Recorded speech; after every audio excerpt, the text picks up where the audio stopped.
फेरि पनि तपाईँहरूलाई आजको वचनको भागमा म तपाईँलाई हार्दिक स्वागत अभिवादन गर्दछु। जय मसीह तथा नमस्कार। तपाईँहरूको माझमा आज मैले अन्तर्विन्ती प्रार्थनाको वेदीको विषयमा तपाईँहरूको माझमा म बोल्न गइरहेको छु। आज अन्तर्विन्ती प्रार्थनाको वेदी अत्यन्तै जरुरी, यो सबैको लागि यो जरुरी छ। अनि यो अन्तर्विन्ती प्रार्थनाको वेदीहरू जति निर्माण हुन्छ, जति स्थापना हुन्छ, जति बनिँदै जान्छ, त्यति परमेश्वरले आफ्नो राज्यको कामहरू शक्तिशाली रूपमा गर्न उहाँले सक्नुहुन्छ। तपाईँ हाम्रो सहभागिता बिना, सक्रियता बिना परमेश्वर एक्लैले काम गर्नुहुन्न र उहाँले हामीलाई आज सबै त्यही कारणले तपाईँ हामी सबैजनालाई परमेश्वरले सहकर्मी बनाउनु भएको छ, अर्थात् को वर्कर्स, र हामीहरूसँग उहाँ काम गर्नु चाहनुहुन्छ। र आज म तपाईँहरूलाई अन्तर्विन्ती प्रार्थनाको वेदीको विषयमा यहाँहरूलाई म केही कुराहरू जरुर मैले पाएको आशिषहरू तपाईँहरूलाई म सेयर गर्नेछु। अनि यो सेयर गर्ने क्रममा अलिकति अन्तर्विन्ती प्रार्थनाको वेदीको बारेमा जानुभन्दा अगाडि हामी अलिकति मण्डली युग, जुन बेला चाहिँ एउटा अन्धकारको युगमा डोरिएको थियो, यो इस्वी सम्वत 500 देखि लिएर इस्वी सम्वत 1000 चाहिँ एउटा मण्डलीको अन्धकारको युग भनेर चाहिँ बाइबल विद्वानहरूले बताएका छन्। कतिले चाहिँ 476 देखि 1000 इस्वीसम्मलाई चाहिँ मण्डलीलाई एउटा अन्धकारको युगमा उनीहरूले परिभाषित गरेका छन्। र त्यतिखेर चाहिँ यो मण्डली चाहिँ, जतिखेर चाहिँ मण्डली चाहिँ एउटा अन्धकारको युगमा थियो, त्यतिखेर सशक्त प्रार्थना उपवासहरू यो अभाव थियो प्रियहरू। अनि जसले गर्दाखेरि प्रार्थना उपवासको अभावको कारणले गर्दाखेरि, अन्तर्विन्तीको अभावको कारणले गर्दाखेरि परमेश्वरको जनहरू सही प्रकारले अगाडि बढ्न सकिरहेको थिएन। अनि उनीहरू धेरैचोटि चाहिँ परमेश्वरको जनहरू धेरै कन्फ्युजनमा, दुविधामा अनि अलमल्लमा उनीहरू जिरहेका थिए। कति गलत शिक्षामा लागिरहेका थिए, कति चाहिँ आफ्नै तरिकाले उनीहरू अगाडि बढिरहेका थिए। यसले गर्दाखेरि हामी यो मण्डली अन्धकारको युग अथवा डार्क एज अफ द चर्च, अनि यो मण्डली इतिहासको चाहिँ यो अन्धकारको समयमा हामीले हेर्दाखेरि त्यहाँनिर धेरै परमेश्वरको जनहरू चाहिँ एकदमै उनीहरू चाहिँ कष्टमा थियो, उनीहरू परमेश्वरद्वारा निर्देशित थिएनन्। यसले गर्दाखेरि अनि जब परमेश्वरले फेरि पनि अन्तर्विन्तीकर्ताहरू, प्रार्थनाका योद्धाहरू होइन, जब खडा गर्नुभयो मण्डली इतिहासको युगमा, अनि त्यसपछि परमेश्वरले ठुलो जागृतिहरू ल्याउनु भयो। त्यसपछि मण्डलीमा ठुलो जागृतिहरू आएको कुराहरू हामी पाउँदछौँ। अनि त्यसपछि धेरै मण्डली पिताहरू जन्मेको छ, अनि धेरैले अनि परमेश्वरको सच्चाइमा बाटोमा डोर्याएको कुराहरू हामी पाउँदछौँ। र आज म तपाईँहरूलाई यो अलिकति पृष्ठभूमि बताउँदै म तपाईँहरूलाई अलिकति यहाँनिर चाहिँ एफिसी 6 अध्यायको 18 पदबाट तपाईँहरूलाई अलिकति केही कुराहरू म तपाईँहरूलाई पढेर सुनाउन चाहन्छु। सारा प्रार्थना र निवेदन साथ सब समय पवित्र आत्मामा प्रार्थना गर। यस उद्देश्यले लगनशील र सतर्क भएर सबै सन्तानका निम्ति प्रार्थना गरिरह। फेरि म तपाईँहरूको माझमा पढ्छु है त। सारा प्रार्थना र निवेदन साथ, दुईटा कुरा छ, एउटा प्रार्थना, अर्को निवेदन साथ।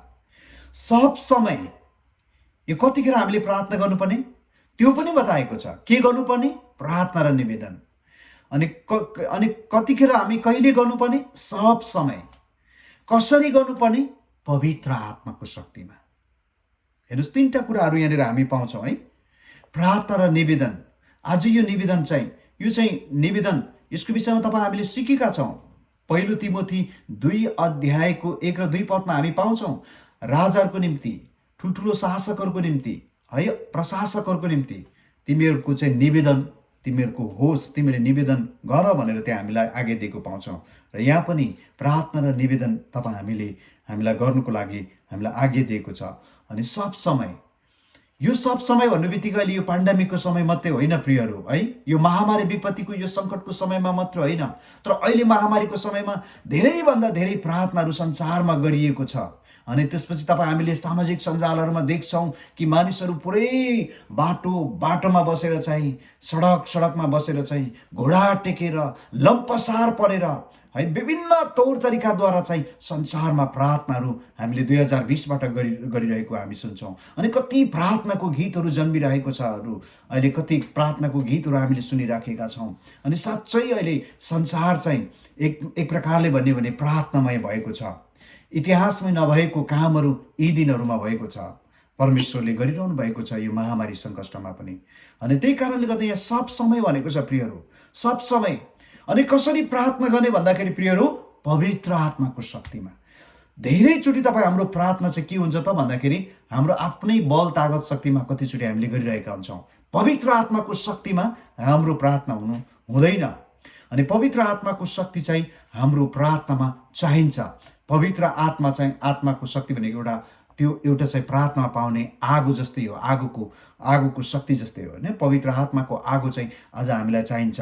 जब हामी पवित्र आत्माको शक्तिमा प्रार्थना गर्छौँ अनि हाम्रो प्रार्थना चाहिँ, अनि त्यसपछि यहाँनिर हामीले याकुबको पुस्तकमा 5 अध्यायको हामी त्यहाँनिर 17 पदमा भने चाहिँ धर्मीजनको प्रार्थना प्रभावशाली र शक्तिशाली हुन्छ। जो कहिले हुन्छ? जब हामी पवित्र आत्माको शक्तिमा प्रार्थना गर्छौँ। यहाँनिर पवित्र आत्माको शक्तिमा प्रार्थना गर्नुको लागि हामीलाई यहाँनिर आज्ञा गरिएको छ। अनि यस उद्देश्यले अब हाम्रो प्रार्थना गर्ने हाम्रो उद्देश्य चाहिँ के रहेछ भन्दाखेरि, कसरी हामीले प्रार्थना गर्ने भन्दाखेरि लगनशील र सतर्क भएर। यो लगनशील भन्ने शब्दले चाहिँ हार्ड वर्क गर्ने कुराहरू, प्रार्थनामा परिश्रम गर्ने कुराहरू यहाँनिर चाहिँ हामी बुझ्दछौँ। हामीले लेबर हार्ड पनि गर्नुपर्दछ प्रियहरू, हामी परिश्रम गर्नुपर्ने रहेछ। प्रभु येशूको गेतसमनीको बगैँचामा भएको जुन प्रार्थनाको एउटा वर्कआउट हो, प्रभु येशू आफैले गर्नुभएको जुन एउटा नमुना छ प्रार्थनाको, त्यहाँ उहाँको पसिना, उहाँको मध्यरातमा गर्नुभएको त्यो प्रार्थना, गेतसमनीको बगैँचामा क्रुसमा टाँगिनुभन्दा एक दिन अगाडि गरिएको प्रार्थना, रातको समयमा गरिएको प्रार्थना, पसिना चाहिँ प्रियहरू केमा परिणत भएको छ? रगतमा परिणत भएको छ। योबाट तपाईँ हामीले के थाहा पाउँछौँ भन्दाखेरि, पसिना रगतमा परिणत हुनु भनेको एकदमै धेरै त्यो कठिन मेहनत लगनशील भएर गरिएको प्रार्थना हो प्रियहरू है। र यहाँनिर परमेश्वरको वचनले भन्छ लगनशील भएर अनि सतर्क भएर भनेको छ। एकदम हाई अलर्ट भन्छ यसलाई इङ्ग्लिसमा। हामी चौकीदार जस्तै, पहरेदार जस्तै, वाचम्यान है, वाचम्यानले जस्तै हामी हाम्रो प्रार्थना, हाम्रो निवेदन चाहिँ के रहेछ प्रियहरू? वाचम्यानसिप रहेछ। पहरेदारले जसरी पहरा गर्छ अनि त्यसरी चाहिँ हामी एकदमै जागा रहेर, सतर्क रहेर हामीले प्रार्थना गर्नुपर्ने रहेछ प्रियहरू। सतर्क भन्ने बित्तिकै तपाईँ हामीले थाहा पाउनुपर्छ प्रियहरू, कहाँ संसारमा, हाम्रो वरिपरि समाजमा, हाम्रो देशमा, आफ्नो राष्ट्रमा, विश्वमा के भइराखेको छ, कसो भइरहेको छ, यो हरेक कुराको जानकारी तपाईँ हामीलाई हुनुपर्छ, हामीलाई अपडेट हुनुपर्छ। अनि तुरुन्तै तपाईँ हामी त्यो विषयमा प्रार्थना गर्नुपर्छ। र यो सतर्क रहने भन्ने विषयमा चाहिँ पवित्र आत्माले चाहिँ कतिचोटि तपाईँ हामीलाई एकदमै प्रार्थना गर्नको लागि उहाँले तुरुन्तै अगुवाई गर्नुहुन्छ, झकझकाइ हाल्नुहुन्छ पवित्र आत्माले। ल अब यो विषयमा प्रार्थना गर, यो हुँदैछ। अनि त्यसपछि कतिचोटि पवित्र आत्माले हामीलाई चाहिँ यसरी अगुवाई गर्नुहुन्छ। त्यतिखेर हामीले पवित्र आत्माको आवाज हामीले सुन्नुपर्छ। त्यो पवित्र आत्माको आवाज सुन्ने काम चाहिँ प्रियहरू सतर्क हो, अथवा एकदम एटेन्टिभ भएर, अलर्ट भएर। हामी आर्मी सिपाहीहरू, प्रहरीहरू हामी देख्छौँ है, पुलिस आर्मीहरू, अनि त्यसपछि चाहिँ कन्स्टेबलहरू हामी देख्छौँ, सेक्युरिटी गार्डहरू देख्छौँ। कति धेरै उनीहरू होसियार हुनुपर्छ। अरूको सुरक्षा त उनीहरूले गर्नुपर्छ, आफ्नै सुरक्षा पनि गर्नुपर्छ प्रियहरू है। र हाम्रो अन्तर्विन्ती प्रार्थना निवेदन यो के रहेछ प्रियहरू? एकदमै सतर्क भएर हामी गर्नुपर्ने रहेछ। कतिचोटि हामी सतर्क नभएको कारणले गर्दाखेरि जहिले पनि हाम्रो प्रार्थना कतिचोटि चाहिँ एउटै प्रकारको हुन्छ। अहिले त संसारभरि एउटा विपद आइरहेको छ, सङ्कट आइरहेको छ। त्यो कारणले हाम्रो आँखाहरू, हाम्रो कानहरू, हाम्रो आत्मिक हृदयका कानहरू एकदमै जागा भएको छ अनि एलर्ट भएको छ। अनि हामी प्रार्थना गरिरहेछौँ। तर जब हाम्रो जीवनमा,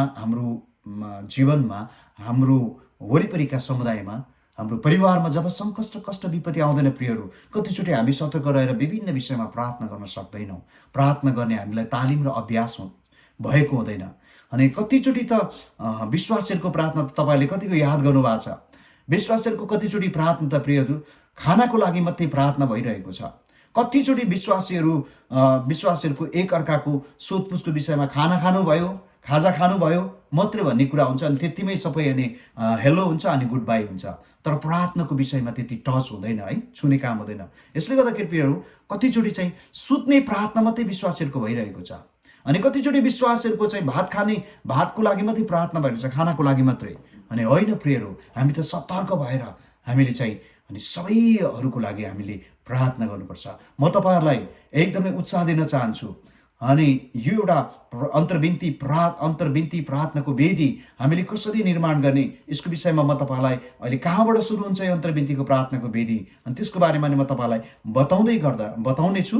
र बताउँदै गर्दाखेरि हेर्नुहोस्, यहाँनिर हामीलाई चाहिँ एकदमै सतर्क भएर सबै सन्तहरूका निम्ति प्रार्थना गरिरहँ भनेको छ। विश्वासीहरूको निम्ति प्रार्थना गर्नु पर्यो। अनि संसारमा भएका अक्रिस्चियन दाजुभाइ दिदीबहिनी बुवाआमाहरूको लागि हामी प्रार्थना गर्नु पर्यो। म तपाईँहरूलाई यो प्रार्थनाको विषयमा, यो अन्तर्विन्ती प्रार्थनाको वेदी, यो प्रार्थनाको विषयमा चाहिँ तपाईँलाई सिकाउने क्रममा म यो 5वटा अम्लाको बारेमा अलिकति तपाईँहरूलाई बताउन चाहन्छु आज है। यो 5वटा अम्ला जुन हामी तपाईँ हाम्रो सबैजना हाम्रो छ, यो 5वटा अम्लाको चाहिँ प्रार्थना हामीले कम्तीमा पनि हामीले यसको विषयमा जानकारी पायौँ भने हाम्रो निम्ति प्रार्थना गर्नुको लागि कहिल्यै पनि हामीलाई अल्छी लाग्दैन। प्रार्थना गर्दा गर्दै हामी सुति जाँदैनौँ। प्रार्थना गर्नु हाम्रो निम्ति एउटा रुटिन जस्तो हुँदैन। प्रार्थना गर्ने एउटा हाम्रो बाध्यता जस्तो हुँदैन। म तपाईँलाई बताउन चाहन्छु, यहाँ 5वटा अम्ला छ। यो 5वटा अम्लाको प्रार्थनाहरूको विषयमा म तपाईँहरूलाई सिकाउन चाहन्छु कि यो कान्छी अम्ला छ। यो कान्छी अम्ला जुन छ, यो कान्छी अम्ला चाहिँ संसारभरि भइरहेको मान्छेहरू है, यो कान्छी अम्लाको काम चाहिँ संसारभरि भइरहेको जति पनि निम्न स्तरका मानिसहरू छन्, गरिबहरू छन्, दीन दुखीहरू छन्, जोहरू प्राकृतिक प्रकोपमा परेको छ, आँधीहुरीमा परेका छन्, भूकम्पमा परेका छन्, भोल्कानोहरू ज्वालामुखीहरूमा परेका छन् होइन, विभिन्न आपद विपदमा, बाढीमा परेका छन्, कति पहिरोमा परेका छन्, आफ्नो घर जग्गाहरू गुमाएकाहरू प्रिय परिवारहरू छन्। जस्तो लखनऊ युपीमा हामीले प्रार्थना गरिरहेका थियौँ, त्यहाँ 30 विश्वासी परिवारहरू, उनीहरूको हुरी बतासले चाहिँ उनीहरूको छानाहरू उडाइदिएको कुराहरू हाम्रो पास्टर राहुलबाट मैले खबर पाएको थिएँ। र हामी एभरेस्ट प्रे टावरमा त्यहाँको निम्ति खुरन्दार प्रार्थना हामीले गरिरहेका थियौँ।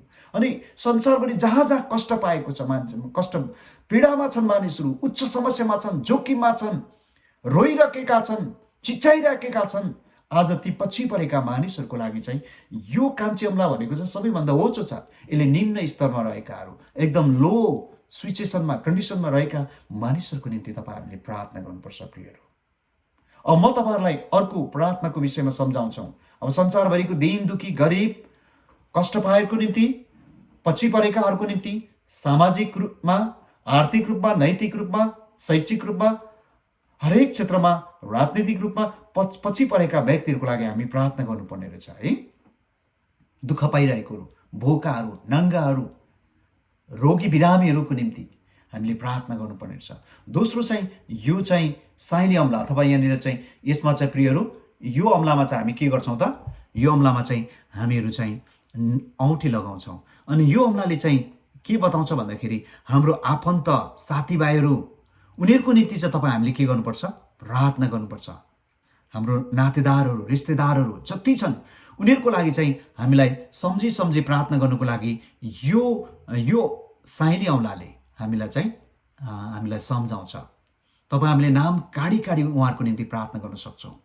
अनि तपाईँले प्रेयर डायरी बनाउनुहोस् भनेर म तपाईँलाई बताउन चाहन्छु।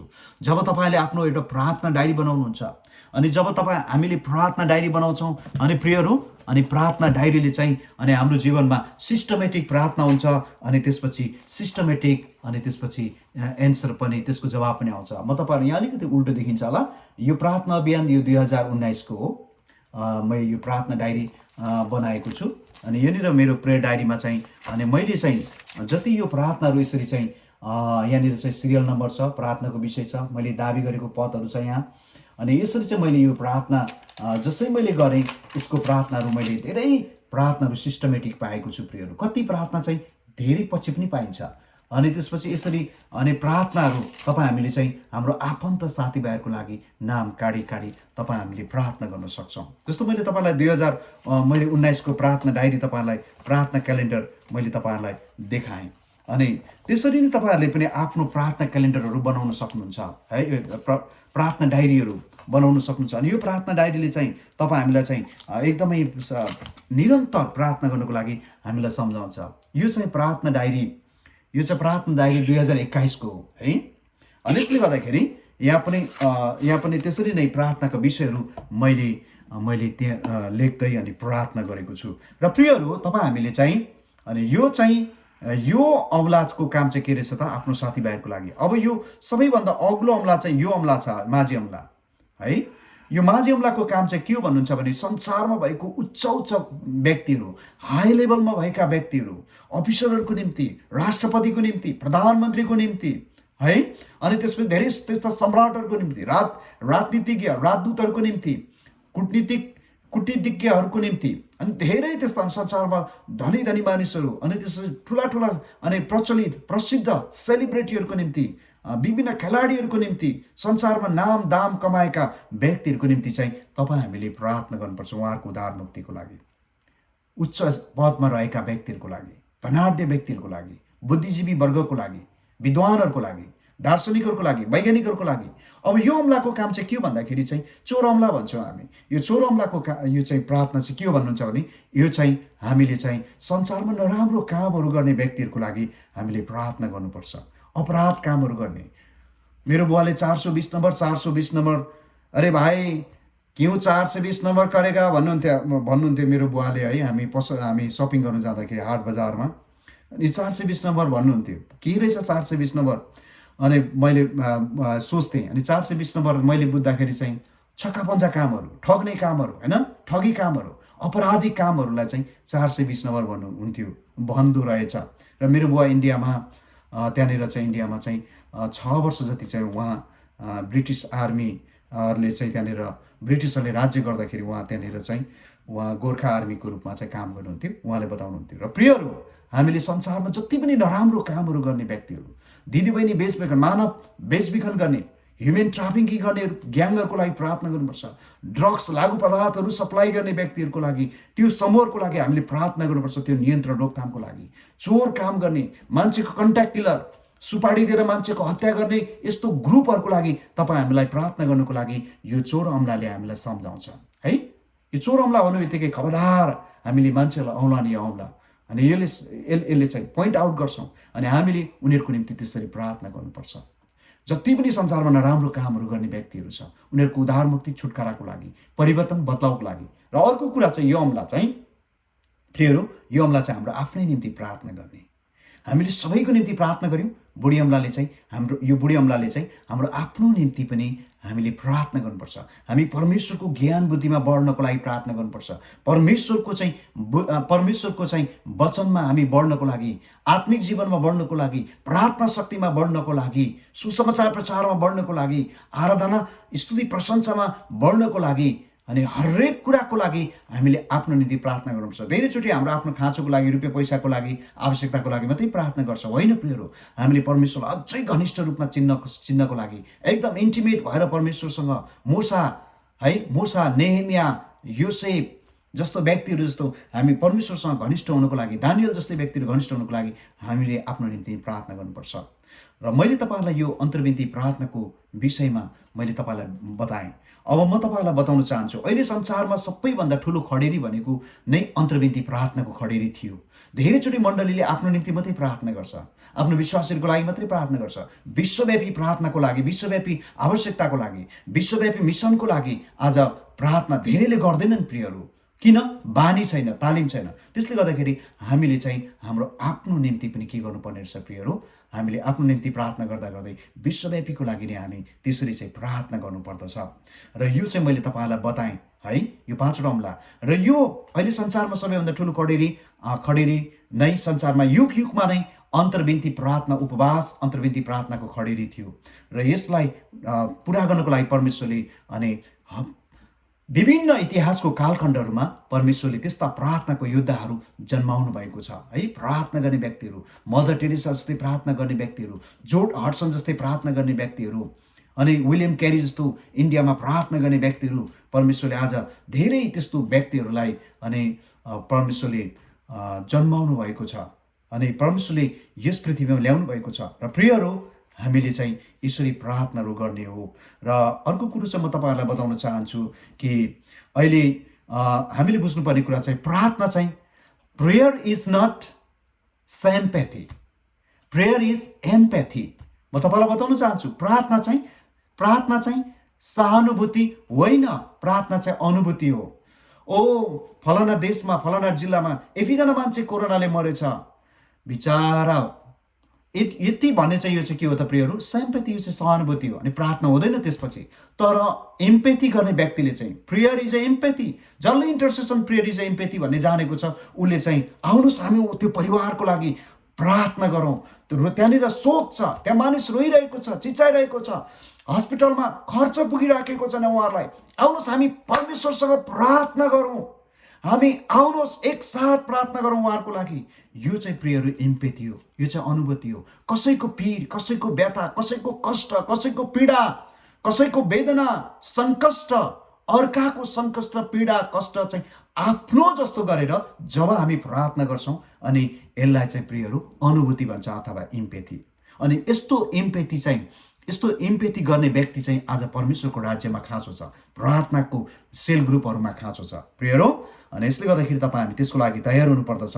र आज मैले तपाईँलाई भने आज धेरै परिवार, अब प्रार्थना, अन्तर्विन्ती प्रार्थनाको वेदी चाहिँ कहाँ निर्माण गर्ने भन्दाखेरि सबैभन्दा पहिला चाहिँ हाम्रो आफ्नो परिवारमा हामीले स्थापित गर्नुपर्छ।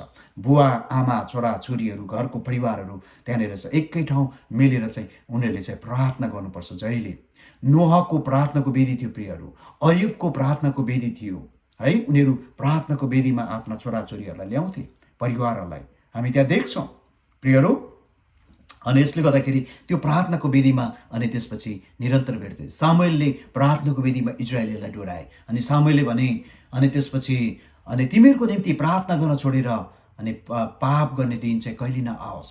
सामुएलले यो कुराहरू पनि उनले बताएका छन् है, पाप गर्न छोडेर चाहिँ, अनि त्यो प्रार्थना गर्न छोडेर चाहिँ पाप। जब हामी अन्तर्विन्ती प्रार्थनाको एउटा वेदी बनाउँदैन आफ्नो परिवारमा, अनि पापको शक्तिहरूले हामीलाई आक्रमण गर्छ प्रियहरू।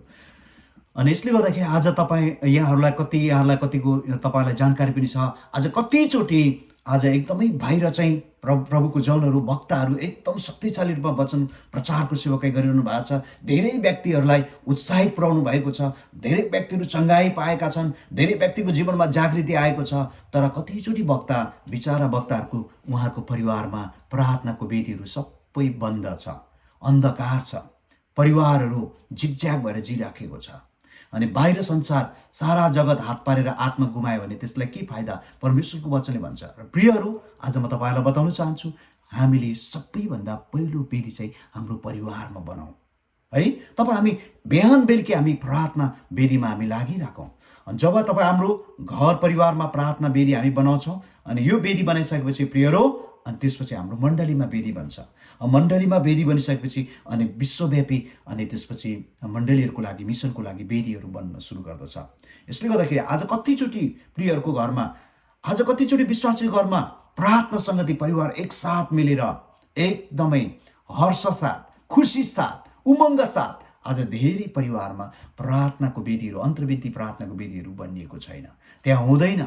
र जब वेदी हुन्छ सन्दुक हुन्छ, परमेश्वरको निवास स्थान, प्रार्थनाको निवास स्थान जब हामी बनाउँछौँ प्रियहरू, परमेश्वर हाम्रो परिवारसँग हामीसँग उपस्थित हुनुहुन्छ।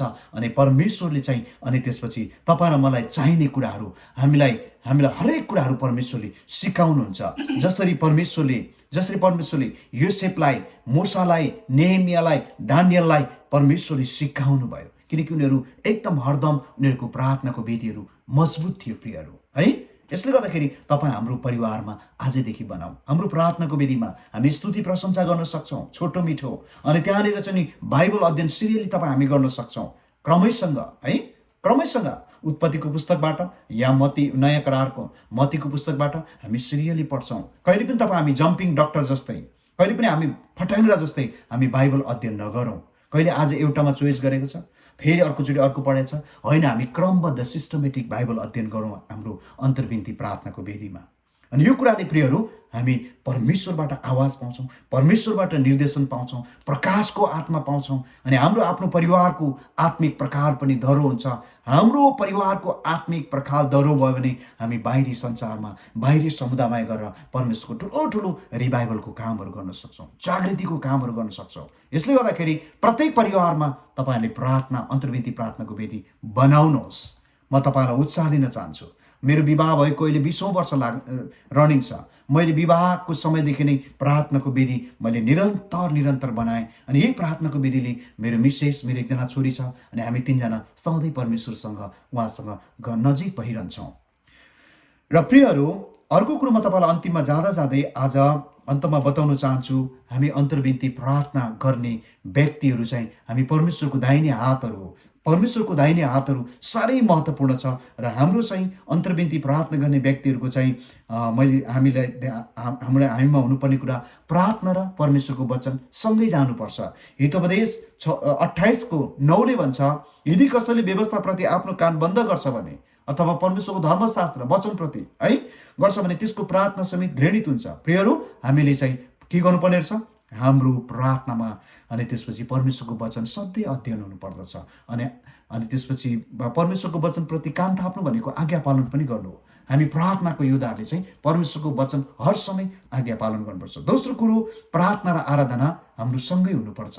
यहाँनिर चाहिँ हामीले प्रेरित 16:25 र 26मा सिलास र पावलको त्यहाँनिर चाहिँ कष्टको घडीमा पनि उनीहरू स्तुति प्रशंसा गरिरहेका थिए। उनीहरू जेलमा, उनीहरूको हात खुट्टामा साङ्ला थियो अनि स्तुति प्रशंसा त्यहाँनिर गरिरहेका थिए। अनि प्रियहरू, अनि त्यहाँनिर चाहिँ ठुलो भूकम्प गएको थियो। जेलमा उनीहरूको हात खुट्टामा भएको सबै चेनहरू, साङ्लाहरू सबै खोलिएको थियो। कस्तो मिराकल काम भएको है। अनि हाम्रो चाहिँ प्रार्थनामा स्तुति प्रशंसा पनि हुनुपर्छ।